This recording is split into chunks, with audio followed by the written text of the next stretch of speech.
बाजार अपने अस्थिरता के दौर से गुजर रही है। इसका मुख्य कारण है जियोपॉलिटिक्स, ईरान अमेरिका युद्ध, इजराइल लेबनान युद्ध।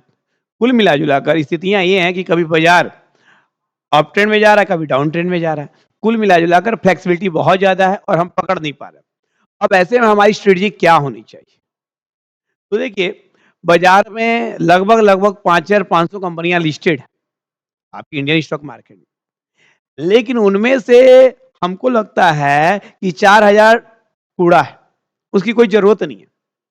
अब 1,500 जो कंपनियां बची हैं, उसमें से हम कितना ले सकते हैं? 5, मैक्सिमम 10। तो वो हमारे लिए 5 और 10 कंपनियां कौन सी है जो ये गिरे हुए बाजार में मैं लूं और मुझे आने वाले कल में प्रॉफिट दे? तो देखिए, इसको समझने के लिए आपको करना क्या है? आपको बजट को ढंग से रीड करना है। सरकार बजट में कहां, किस सेक्टर को सपोर्ट कर रही है, कहां पर पैसा लगा रही है। अगर आप थोड़ा सा बजट को रीड करेंगे तो आप देखेंगे कि सरकार जितनी इंफ्रा कंपनियां हैं उनको सपोर्ट कर रही है, जितनी सोलर कंपनियां हैं उनको सपोर्ट कर रही है, ईवी कंपनियां हैं उनको सपोर्ट कर रही है। तो ऐसे में हमें चुनना होगा उन कंपनियों को जिनसे हमें क्या हो कि फंडामेंटली मजबूत हो। देखिए, सरकार ने इसी बार मतलब इलेक्ट्रॉनिक मैन्युफैक्चर करने वाली जितनी भी कंपनियां हैं उसको सपोर्ट करने का सोच रखा है। तो अब आप थोड़ा ध्यान से देखें, ईएमएस सेक्टर की जितनी कंपनियां हैं उसमें हम एक छोटा सा नाम बताते हैं, सिरमा। सिरमा को देखिएगा आप तो 300 से 900 प्लस का सफर किया, मतलब 3 गुना हो गया पैसा सरकार के समर्थन के द्वारा। तो आपको यही ध्यान देना है कि सरकार किन सेक्टर में पुलिस है, बस हमको वहीं काम करना है। अब दूसरा सवाल यह है कि कुछ सदाबहार कंपनियां होती हैं, उनको सरकार की जरूरत नहीं होती है। जैसे मैं नाम ले लेकर थक गया हूं, यथार्थ हॉस्पिटल। ठीक है, जियोपॉलिटिक्स की स्थिति ठीक नहीं है, लेकिन वो यथार्थ हॉस्पिटल धीरे धीरे धीरे धीरे वो अप ट्रेंड को पकड़ चुका है और वो आगे अच्छा ही करेगा। सदाबहार कंपनियां लें जिनका किसी से कोई रिश्ता नहीं है, वो हमेशा प्रॉफिट करेंगी और उनका स्टॉक्स हमेशा ही आगे बढ़ेगा।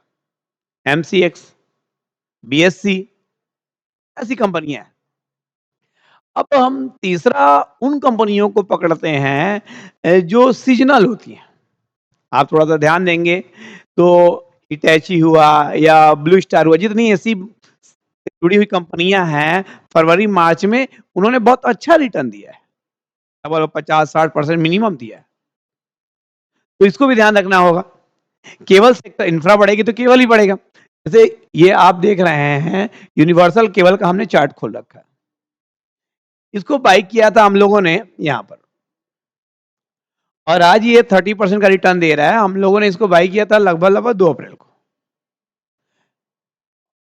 और मात्र 15 दिन में 30% का रिटर्न हम लोग को दे रहा है। क्यों? क्योंकि इंफ्रा बढ़ेगी तो केबल भी बढ़ेगा। माइंड सेट है।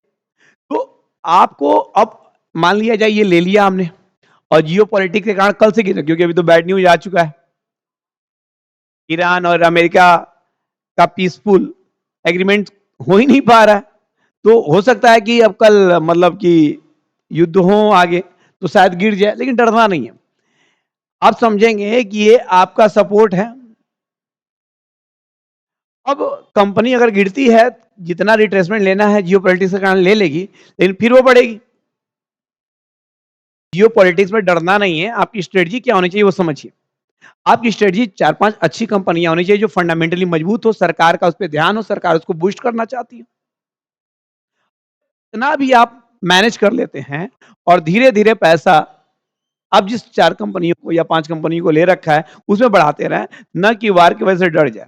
एक इस तरह से समझे कि स्टॉक एसआईपी हो जाएगा। यह आपके लिए स्टॉक एसआईपी हो जाएगा, जहां पर आप धीरे धीरे पैसे डालेंगे और वो बढ़ता चला जाएगा।